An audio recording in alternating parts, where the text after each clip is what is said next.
Yeah, I mean, like, Will really totally do got his that ass handed to him, Dan. I mean, it was, like, ridiculous how bad that debate was. It's terrible.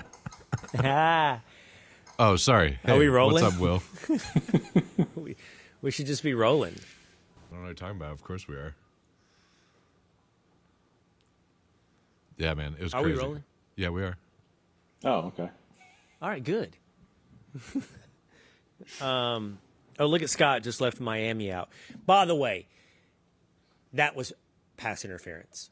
Final play of the game. I fell asleep. No rooting interest. That was pass interference. Yes? Yes. Yes. Clearly pass interference. I just Now, Clearly.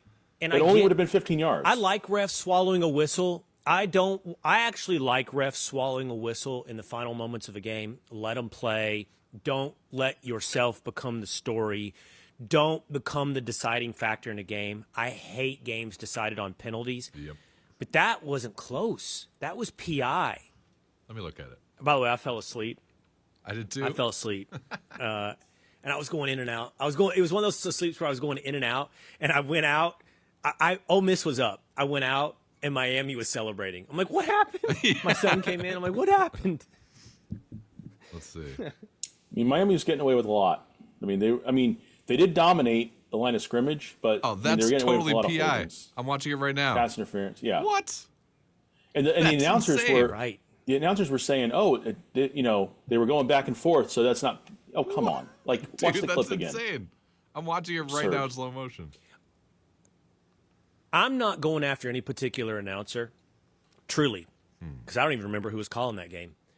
I find gonna be number myself one. disagreeing with the announcers so often now on the whole, is this a turnover? Is this a catch? Is this a penalty? agree. I feel like they get I don't know if I'm not okay.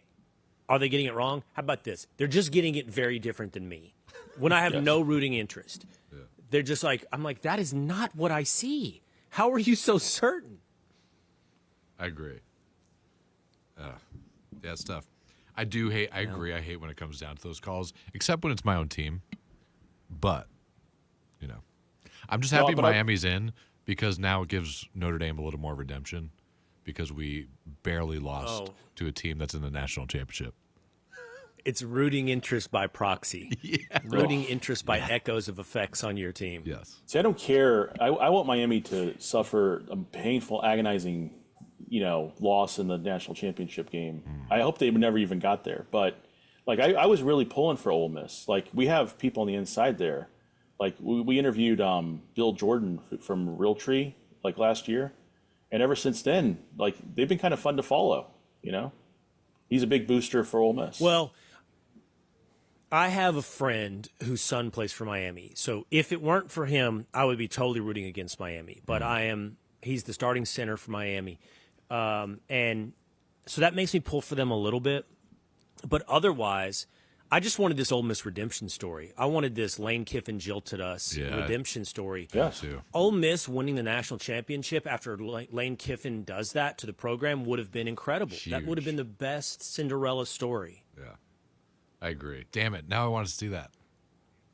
It's too bad. Too late. Now I guess and I do gravitate toward the underdog and Cinderella story, so I guess that's now shockingly, I'm not sure they qualify. It's Indiana. The reason I say I'm not sure they qualify is I think they might be the best team in the country. Yes. Like, legitimately Isn't the that best team wild? in the country. They are. Yeah, undefeated, number Yes. one seed, underdog. Their quarterback is terrible at post-game interviews, Yes. but it's fun. He's so easy to root for, though. I know. It's You just want like, that for Mendoza. You want that for Signetti. You want that for Indiana. And I got nothing for Oregon. I have no reason. I guess Charlie Kirk liked Oregon. Other than that, They're I like don't a have any other cartoon reason team. to root for Oregon. Oh, literally. Donald Duck was their mascot. All right, I want to talk about college football because I have something else I want to get into today, which I think is a really fascinating thing happening in college football that really upends the whole idea of underdog and really upends the idea of blue bloods. And we're going to get to that in just a little bit. But here on this very laid-back edition, Friday edition of Will Cain Country, what we're going to do is we're going to work through some various topics, and we're going to start with the guys throwing several things at me, including the fact, let's just start with, I got my ass kicked. That's the consensus. First, let's just do this. Pwned, dude. Pwned. Oof. Are you suggesting, Dan? You texted this morning. Yesterday, I had Congressman Seth Moulton, Democrat from Massachusetts, on Will Cain Show on the Fox News Channel.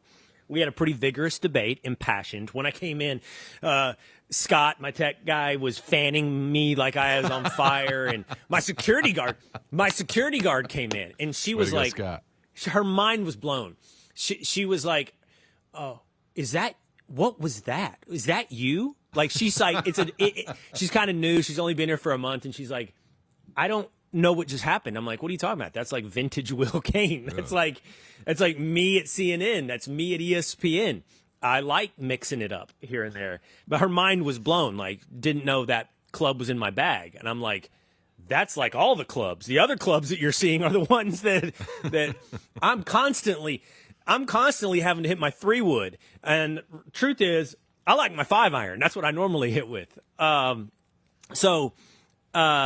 Yeah, big debate over whether or not the U.S. military intervention in Venezuela was illegal, and separately, whether or not the ICE shooting in Minneapolis was murder. All the Democrats are out there calling it murder. It's just so insane, so irresponsible, so reckless.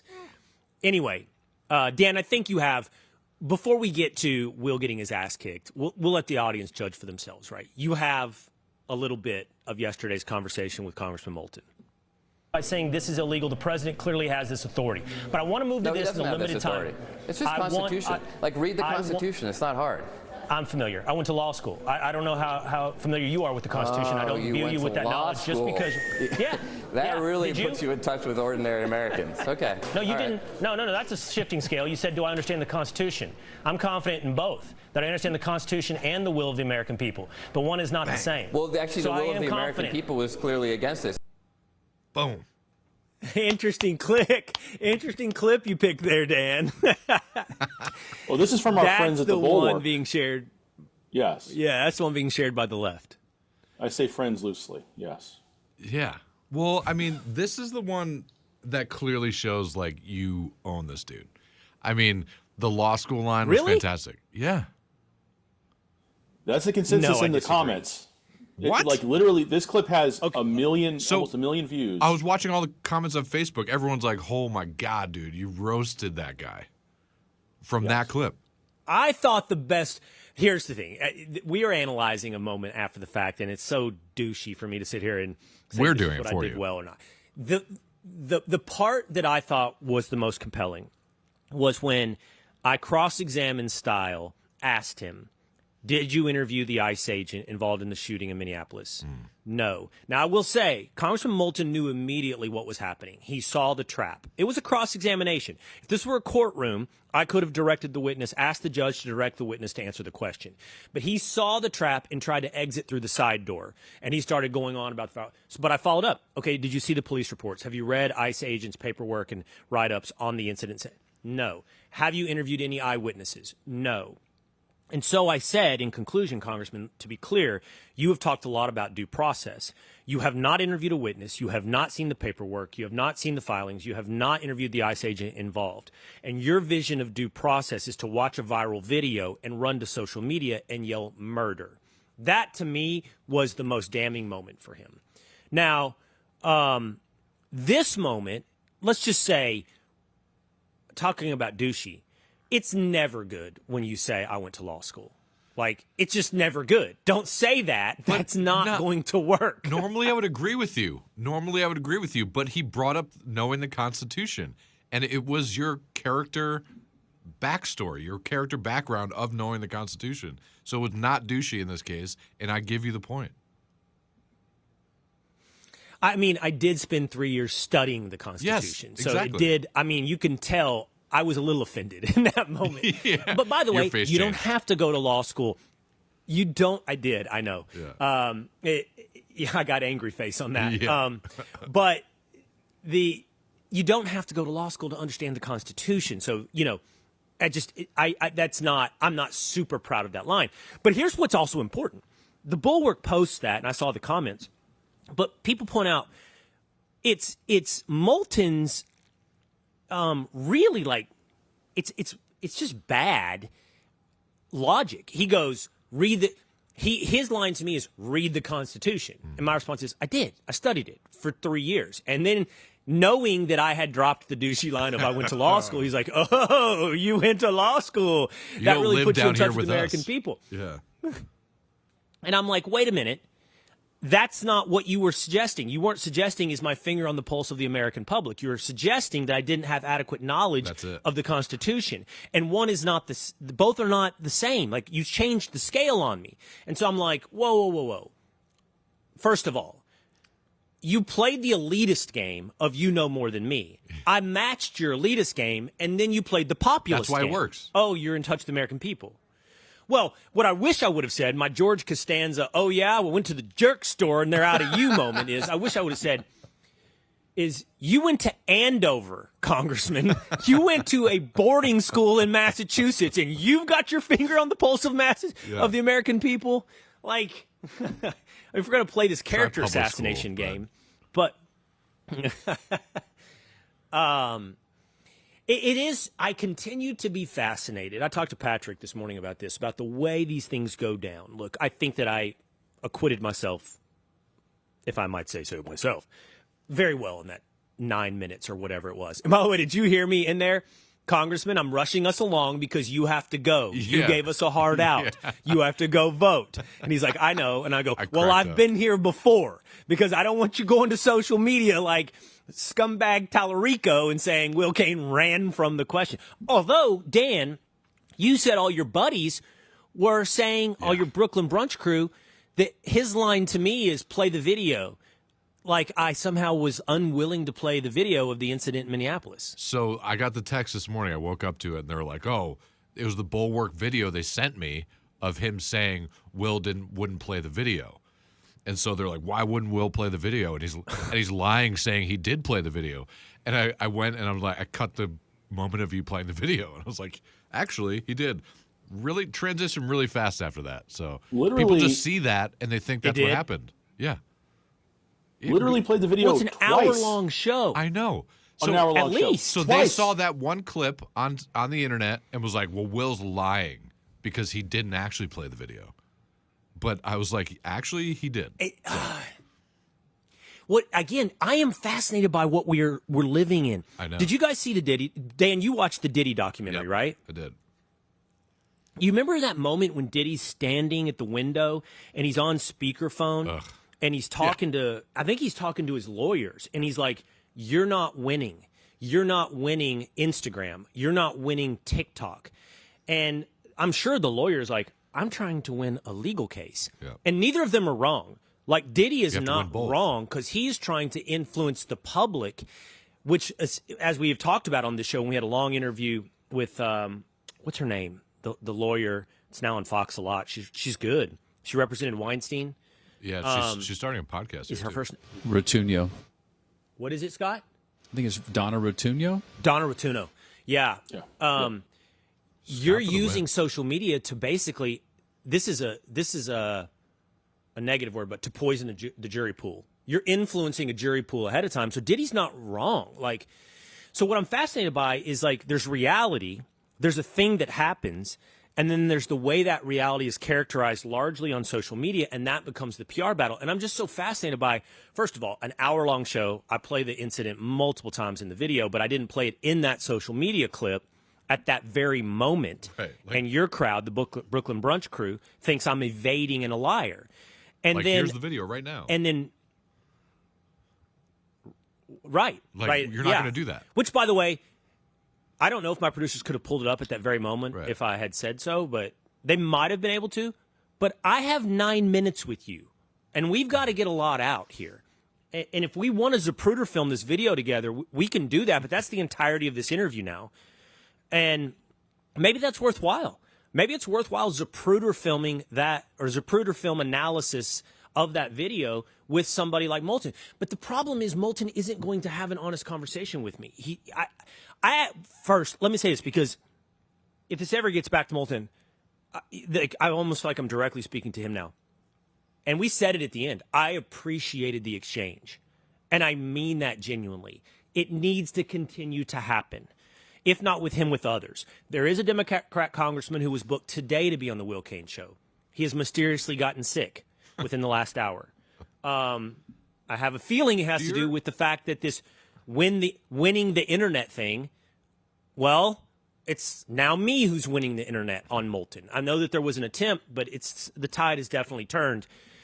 And this isn't it. Like, this is, I hate that we're talking about this like this, but this is my larger point. This is what happens. Reality gets cut, reality gets framed, reality gets spun, and that's happening with the video of this actual incident in Minneapolis, and then opinions are formed. And those opinions are totally divorced from facts and context and reality. And that happens every time we have one of these conversations with one of these Democrats, largely. Although we've had some tense ones with some Republicans as well. But the Democrat, because the world is divided into sides, what happens is their side finds their 20 seconds. And then in that 20 seconds, they say, this is what happened. And we had a 10-minute, 9-minute conversation, which ended well. And he said the same thing. He said, I do, too, appreciate the conversation. And he's always welcome back. And I don't want it to always be antagonistic. I truly don't. There's a segment when I want the audience to know, when I do this, I want you to know I'm going to do this because that's driven by me. This is what I get. I will say yesterday was probably 70% positive. 10% is negative from the left. And that's largely off of the social media characterizations of it. 10% is my audience that says, what a waste of time. Why do you even do this? Right? This is ridiculous. Why give them the time? And to those people, I have two responses. One, because I think it is instructive and shining light on things for you to see a point of view and to see it challenged. For example, the day that Jacob Fry was on after the shooting, and he said, ICE, get the F out of Minnesota. It wasn't during my show, right? It was live. No. I saw somebody tweet to me, shame on Fox News for showing this. And I'm like, I think we should show this over and over and over and over again. Because you have to see what exists. You have to see the world. It's the only way to do this. You have to see it. My other real quick point, Dan, to those people that say this is a waste of time, I appreciate, meaning that I understand, those people that go, man, there's people talking over each other and it's tense and I don't like the emotional feeling of tension. And I get that. And that might just not be your cup of tea for that 7 minutes. And I understand that. And real quick, Dan, the last 10% is, I guess, people who think I got my ass kicked from the right, not from the left. And those people always say the same thing, that I get my ass kicked because I let them talk. Like, they want me to not let the other side ever talk. And yesterday was me at my most interrupty, which I don't love. And yet still, I was told I get my ass kicked because you let their lies run free and you let them talk. So that's how kind of the calculus with the breakdown is that comes back to me. Go ahead, Dan. No, and people say they don't like debate, like seeing that, like our fans and people that watch the show, but they do because they talk about it more. The comments are insanely way more than any other types of videos. And the people that say they don't want to put these people on TV and have you talk to them, it's because I feel like sometimes they feel like it challenges their viewpoint, but it really should solidify their viewpoint. It really should, exactly what you said, you should have these conversations and give time to these things because it makes them look, awful. And they need to be challenged. Yeah. I mean, here's two unfiltered, unfettered opinions on this situation. One, I've said this before, but I don't know if this ICE agent exercised perfect judgment. I don't feel completely qualified to answer that question because I've never put myself in those split-second decision-making moments in war or in law enforcement, but I don't know. I can't say he exercised perfect judgment. And he will have to reconcile that with himself when he goes to bed at night. What I feel very strongly about is he will not be and should not be reconciling that with himself in bed in a jail cell. Nothing about what he did is criminal, much less murder. He has immunity, for one. But two, this is a very gray moment where I think it is reasonable. That's the standard. It is reasonable to assume his life is in danger in that moment. Was he right? Right and reasonable are not the same thing. You can be reasonable in getting things slightly off. But in no way is this man, even beyond immunity, guilty criminally of anything here. But if I'm apportioning blame, his is the small piece of the pie. Hers is much larger for putting herself in that position, which she willingly did so. Patrick wanted to do a fact and fiction today, like who is she? Because she's being described as a mom on her way to like dropping her kids off at school. No, she wasn't with her kids. She left her kids to participate in a protest. She had been radicalized. She like moved to Canada reportedly after the election. She her husband had died, and she had taken up with a partner, and the partner was incredibly involved. They were a woman. They were both very involved in like this ICE tracking or ICE whatever. And she drove what appears to be the wrong way down a one-way street leading a protest into a ICE law enforcement action and put herself in that position. And she has to be responsible for the choices that she made. She also made the choice to like run from ICE. I mean, have any of the three of us ever run from law enforcement? Like gassed it trying to get away from law enforcement? That's not a choice you make responsibly. So a series of choices put her in this tragic position. And then there's a huge chunk of the pie that I put onto the politicians who have called ICE Gestapo, like Governor Walz, who have called ICE mass kidnappers, who have psychotically or created this psychosis in people's minds that they see themselves in this like real world melodrama. And that's where you get to Moulton and guys saying murder. And I think they, honestly, that's why they should be on my show. That's why, because they need to be challenged on what I think is incredibly dangerous rhetoric that has resulted in. We've seen the attacks on ICE skyrocket. We saw the assassination attempt in Dallas, and you see this tragedy unfold in Minneapolis. I'm seeing a lot of shoot the tires comments. You know, you should have shot the tires. I know, it's wild. Shoot him in the leg. Yeah, shoot the tires. I know. I mean, it's tough to, poke fun at, but like, yeah, it's a complete. No one knows unless you've been in that situation what you would have done or what you should do. I understand you've also got another angle of this video. Speaking of playing the video, is there a new angle from CNN? I see you have that, Dan. Yeah. As the vehicle passes, you can see the dark-colored SUV driven by Renee Nicole Good. That's on the right there in the back. The surveillance video taken by a home nearby. Agents can be seen milling about near the vehicle, then converging on it. And then you see right there the SUV begins to move, and that's when the shots are fired. Here's slow motion of it. You can see without audio. I mean, you can see the agent in front of the vehicle. Yeah. He's in front of the light right there. You can see. And by the way, the bullet goes through the windshield. Yeah. I mean, obvious evidence he was in front of the vehicle. Everyone has an opinion, though. Tim Pool, I know. Tim Pool did a slow motion breakdown of this, saying, her wheels were turned into him, actually, when she started to go. I don't know. I can't get inside her mind. Was she trying to run him over? Did she? I think there's a very reasonable thing that she may not even looked forward because there was an ICE agent at her window, with his hands. Like inside the vehicle, she may have been focused completely on him and gassing it to get away from him, not knowing there was somebody in front of her. I don't know. I don't know any of this. Because the other agent was to the side. All I do know is the agent who got in front was originally to the side, and then when she reversed, he went in front. It was just seconds, so she might not have even seen him initially. Not just that, Patrick. Not just when she reversed did she put him in her view, in her line of driving. He was to your point, he was to the right fender. He was to the right side of her car. She puts it in reverse, putting her more in line with him, and then she turns her wheels in that direction because he ends up at the left fender.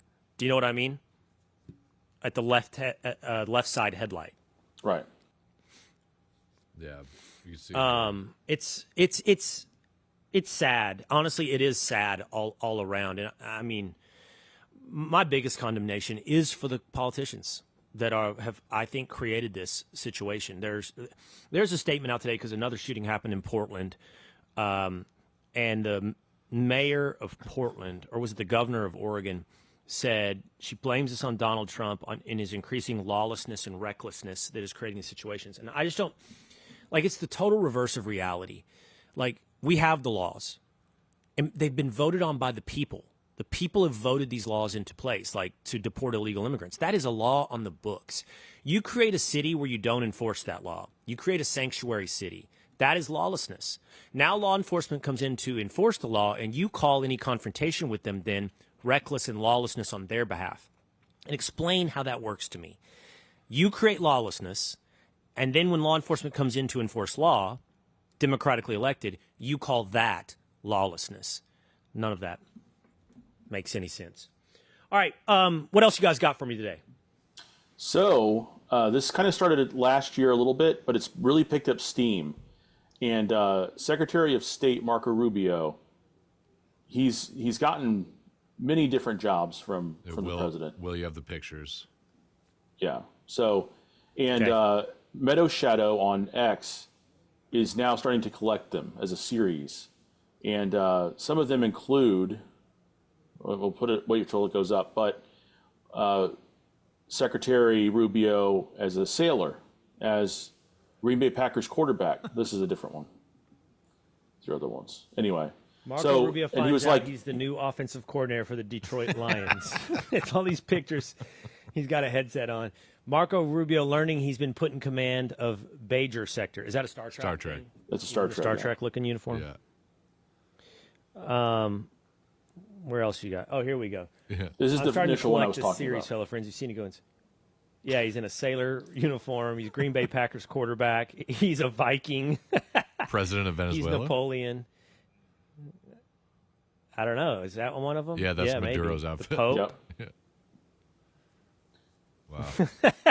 What makes this is Marco Rubio's face in all of them. I know. His sort of like, how would you describe his face? He's kind of droopy faced in it. He's tired. He looks tired. Sullen. Yeah. He's like, not again. He does Like, look a tired. 1,000-yard stare. He looks like he's been through it, for sure.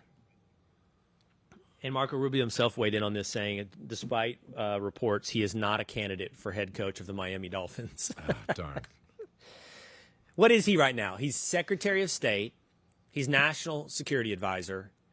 He's got 3 or 4 other jobs as well. Is it just like we can't find He's got a lot someone of jobs. worth it to do it, so we'll just give it to Marco Rubio? Well, the president did the same thing with our good friend Sean Duffy. Like, Duffy is TSA, head of TSA, but also, or not TSA, he's head of transportation, but also NASA, right?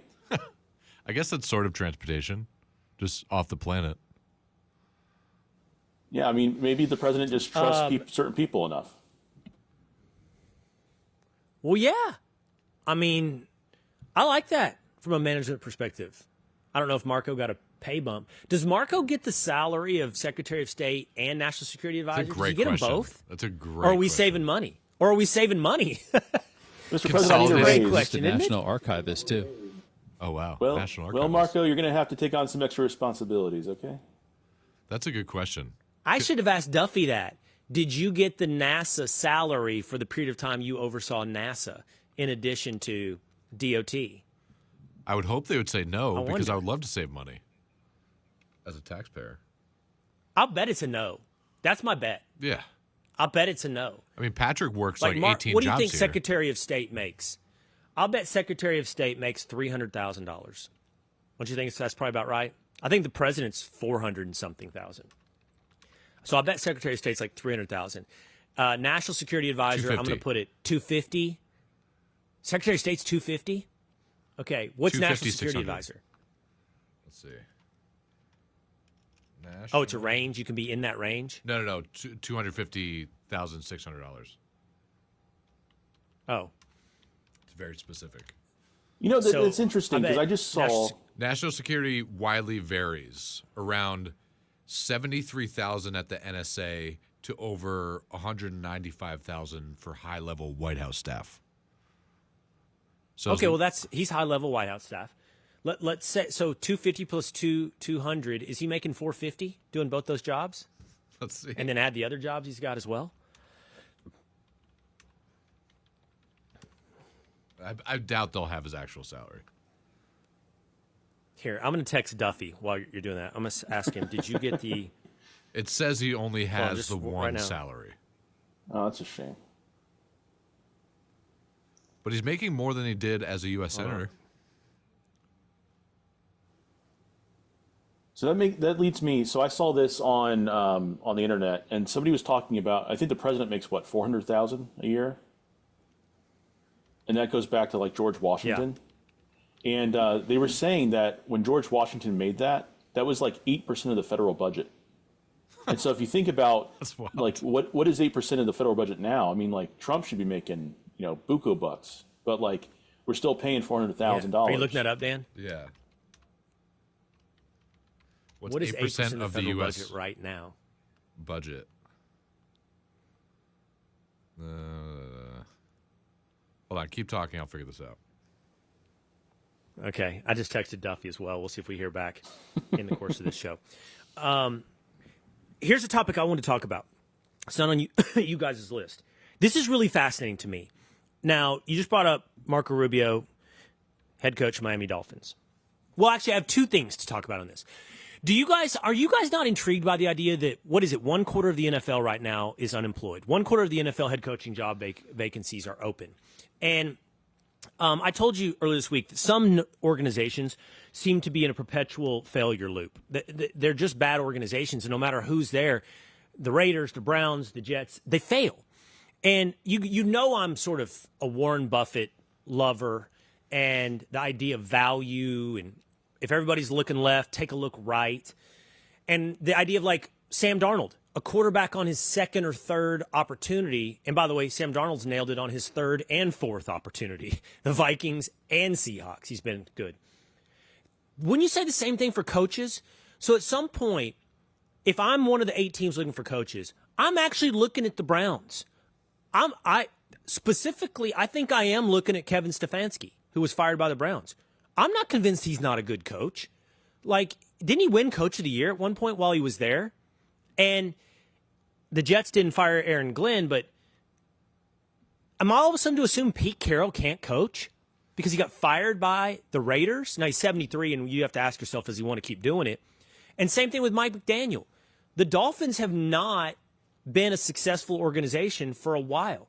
And the sort of one man's trash is another man's treasure, and you find gold on the trash heap.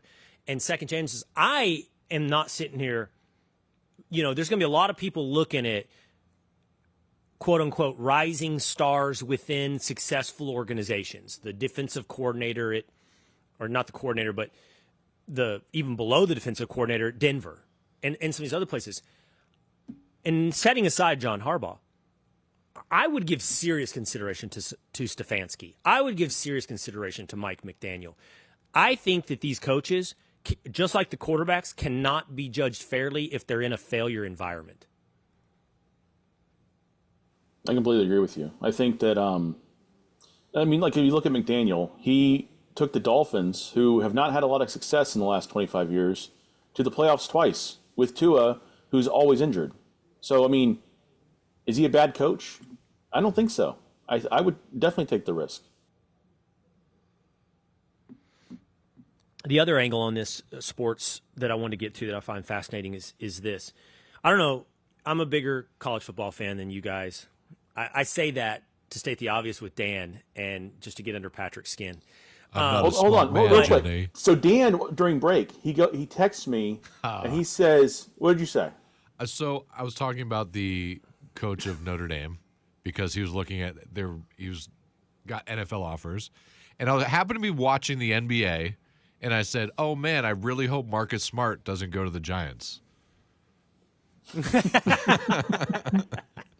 I'm like, you really gotta Marcus Smart. Yeah, get it together. I was like, I really hope Marcus Smart does not leave Notre Dame to coach the Giants. But in my defense, I was watching the NBA at the time. But yes, Marcus Freeman, I do know. Marcus Smart can play point guard for the Giants. Yeah. So the transfer portal is going bananas right now. Bananas. This is different than past years. And what's happening, and I see it through the lens of Texas. So at first, I think the wheels are coming off the University of Texas. 21 guys are in the transfer portal. Now, I'm not talking about guys buried on the depth chart. These are guys that would be starting this year. They're not the big stars yet, but they could be because a lot of them are like sophomores. Almost all of them are 4- and 5-star prospects. Some of them are freshmen, and they're going into the transfer portal. And you're like, why? Like, does Texas not want to keep them? Do they not see they're going to get playing time? It's not about that anymore. It's not about playing time, and it's not about whether or not you're wanted at that program. What's happening is money, and to a lesser extent, opportunity. But I think money is the main thing. So agents are calling and representing these players, and they're saying, hey, you're going to get paid X at Texas, but I can get you Y at Indiana. And I think that's actually a fair one to use. And these guys are like, well, let me go back to Texas and see if they're going to pay me this. And Texas has to make a calculation. This guy's good, but he's not great. Yeah. Not yet, at least. So I have to pay my great players. And Texas is. They're not losing their great players. They're losing not average players. They're not just losing guys who will never see the field. They're seeing guys who would be on the field who are legitimately good because those guys will get paid by other programs like they're great. Do you see what I'm saying? And so me and my buddies are all texting every day. Oh, my God, Kobe Black's in the portal. Oh, my God, Jamie French is in the portal. On and on and on. And then I read this article. It was like, do you know Ohio State has like 22 dudes in the portal? And they've had 0 guys come in yet, transfers. Texas has 5 or 6 guys who've come in as transfers. Georgia, I think, has 15 in the portal. You go across all the quote-unquote blue bloods. And for not to get into a blue blood debate, but what we're talking about is schools whose recruiting classes are always 4 and 5 stars, top 10 recruiting classes. They're the ones getting pillaged. And schools like Indiana, who are full of 3 stars, are capable now, 1 or 2 years in, of going and taking those 4 or 5 stars who aren't in their freshman or sophomore year clearly great and pulling them away from the blue bloods. And I think it's really fascinating. Patrick talked about the difference between programs is depth. Well, what's happening is that the blue bloods, their depth is getting eradicated. Yeah. And you're going to have to make a calculation in college football now. Do you even waste time recruiting big-time high schoolers? And the answer is probably yes to some degree, but you're really recruiting the guys that you think will be studs and great almost immediately in the first year or two. Because you can't sell these guys on, man, by the time you're a junior, you're going to be a full-time starter. By the time you're a junior or senior, you're going to be NFL level. They're not going to wait. They're going, and it's not because they're mad about sitting. It's because they want the money that they're going to get. And we're talking about serious money. That's wild. Serious money. It's still wild. There's a lot of money. If you're great, I read that a starting quarterback right now is in the $4 million range. If one of those top guys, Brendan Sorsby, Sam Levitt, $4 million a year for the top 5 or 6 quarterbacks. Some of them can go higher in the portal every year. That's insane. Yeah. What was Bryce Underwood? He was like a receiver. He was like 4 or 5. A receiver right now. Cam Coleman is who everybody wants. He's like far and away the best player in the portal. Texas is trying to get him. $2.5 million, they're saying, for Cam Coleman to come play receiver for 1 year. An offensive lineman, I know this, could be $500,000 to $1 million. It's pro sports. A running back is about $1 million. Yeah. It's just pro sports now. Yeah. Like what? It is pro There's sports. no difference. And Patrick and I were on the phone this morning. Here it is, though. It's pro sports without contracts. It's 1 year. Yeah. 1 year. Complete They're going Wild to have West. to make these guys sign 2 to. Yeah. These guys have to, at some point, it's got to be a 2 to 3 year contract thing. But interestingly, in the NFL, the contract benefits the team. A lot of guys would like to go. I guess some guys want the guaranteed money and the injury risk prevention. But Will guys stay wouldn't you longer? rather be in free agency?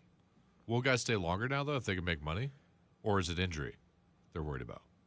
I mean, if you're making a decent amount of money Stay longer in where? college. In college. Then go. Then Oh, go- they are staying longer. Yeah, yeah. Carson Beck is a They are. 7-year college guy. Yeah. That's But I you mean, could, why but you wouldn't could say is Carson Beck an NFL quarterback? Here's a better one. Texas has a left tackle, Trevor Gooseby. He was projected to be a 1st or 2nd round draft pick this year. He came back to Texas.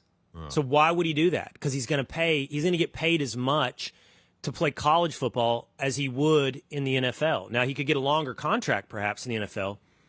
And these quarterbacks, here's another one, Ty Simpson. He's the quarterback at Alabama, right? Most mock drafts have Ty Simpson in the first round, but there is no guarantee he's coming out. By the way, Quinn Ewers looked pretty good he's in gonna Miami. Yeah, he did. Well, Simpson will get paid. He'll get paid several million to play for Alabama. So you're going to see guys choosing college football over the NFL for a little while. It's fascinating, and it's going to add up to more parity. That's what it is, and maybe that's a good thing.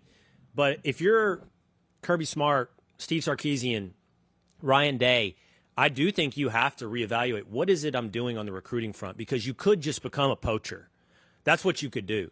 We're going to wait, and we're going to pay big money once we know a guy is great. No more speculation. No more high schoolers. This guy was great at pick your program, Kentucky. Yeah. So we're going to pay him now to come be great at Texas. What teams will do that? Are in the best position to do that now? That version, just poaching. Yeah. Well, right now it's the mids who are eradicating the good players off of the great rosters. Yeah. You see what I'm saying? I still don't know how you do that, because you still have to old fill in like special teams and things like that. Like, those great players aren't going to come play like special everything teams. else in America, Patrick. It's going to be like everything else. No middle class. Yeah. It's going to be like, middle class is gone. A couple great players that get paid, and then like these guys down here, the 1% in get poverty. nothing. Yes. Yeah. Yeah. And then I guess you'll have a program like, I keep going back to Indiana, but Indiana's in a transition phase right now because they're getting. I read Indiana. Mark Cuban's backing Indiana, so Indiana's going to be paying. They're going to. Mark Cuban's. That's what I read. That's so insane to me. Whatever your middle class program is, they'll be trying to get by on middle class talent, and they'll steal the middle class talent from the good programs. Even the upper middle class. That's would you go to that's James what's Madison? new. The upper middle class. Like those types. No, schools? I think that's too far. No, you go to the Vanderbilts, the Indianas, the Ole Misses, Purdue, the Power Four programs that, probably at some point Purdue, that are never that great. They're the ones that I think now have the opportunity to take the leap up. True. Baylor just picked off Lagway. And then people love the story of Indiana. Yeah, Baylor just took Lagway from Florida. Then you take a program who isn't great, and then you become great, and then you're legend. All right. Anything else for us today, boys, before we get out of here? I got one last thing. I've been holding this for a couple days now, and this is a clip from Conan O'Brien talking about how comedians should be funny. Well, now a little bit you're being co-opted because you're so angry. You've been lulled. It's like a siren leading you into the rocks. You've been lulled into just saying F Trump, F Trump, F Trump, screw this guy. And I think you've now put down your best weapon, which is being funny, and you've exchanged it for anger. And that person or any person like that would say, well, things are too serious now. I don't need to be funny. And I think, well, if you're a comedian, you always need to be funny. You just have to find a way. And this is like before Kimmel did his little bit. Oh, really? This week. That's So it was like clip? I think a day before. Yeah. No. I mean, I think it came out a day or two before, or started going viral, like before Kimmel did his thing. And it's like, he's talking about Trump derangement syndrome and how it just is completely. They have to be activists now. Yeah, they're just all activists. It's over. Funny's over. So you're talking about Kimmel holding up the T-shirt this week that said Donald Trump wants to kill you. Right. By the way, if a politician does something reckless, Jimmy Kimmel's intent on doing it more reckless. Like a politician calls ICE murder, and Kimmel takes it all the way to Donald Trump wants to kill under the guise of comedy, though. Donald Trump killed this. Right. Kimmel and Colbert are the best examples of this, don't you think? Yeah. Kimmel and Colbert are the ones who've given up on being funny. Seth Meyers, it's just, I watched recently, and I was like, I can't watch this. It's just like a political activist show. Oh, really? Yeah. Which is a shame because he also does. He'll bring in like Tim Robinson and or he'll talk to different people, and he'll have funny segments. But then the rest of it's activism. It's a real shame. Yeah. I think a real fascinating thing will be how much of this is Trump derangement syndrome. Like, how much of this will go away when we no longer have center stage Donald Trump? And I read this analysis the other day that the left is in a doom cycle, a closed feedback loop, and that they are very, very much trapped in the information. And by the way, the right isn't absolved from this, but I do think the right is a little more cordoned off into its own thing online. It's not driving mainstream Republican thought right now, and I'm sure some on the left would disagree with me on that in some ways, but meaning they read these tweets, they read this feedback, they see the way it plays on social media, and then they reflect it, and it just continues to doom cycle down into the most radical version of themselves. And I saw this analysis, like how different Democrats are from JFK. Like, it's shocking. Like, there is no doubt JFK would be a Republican. But they'll say you forced them to be that way. Like, well, how? They say that, like, the right's gone so crazy that they have to be crazier. That's what they say. But I really like this is where I don't want to have the confrontational conversation with someone on the left. Like, Donald Trump, exempting his personality, is moderate on almost every policy. You cannot say Donald Trump is further right than George W. Bush. He's simply not. Immigration enforcement, I'll give you that, maybe. Immigration enforcement, that one issue. But otherwise, social issues, Donald Trump just talked about Republicans being more forgiving on the Hyde Amendment, which is something that funnels government dollars or keeps government dollars from going to abortion. Like, he just did that this week. Foreign policy, social issues, trade, not less further right than the past half century. And so I think the left is in its own death spiral, doom feedback loop, in part because of Trump's personality, but I don't think that it goes away when Trump's personality isn't center stage. I mean, you know who's getting a lot of heat this week is J.D. Vance.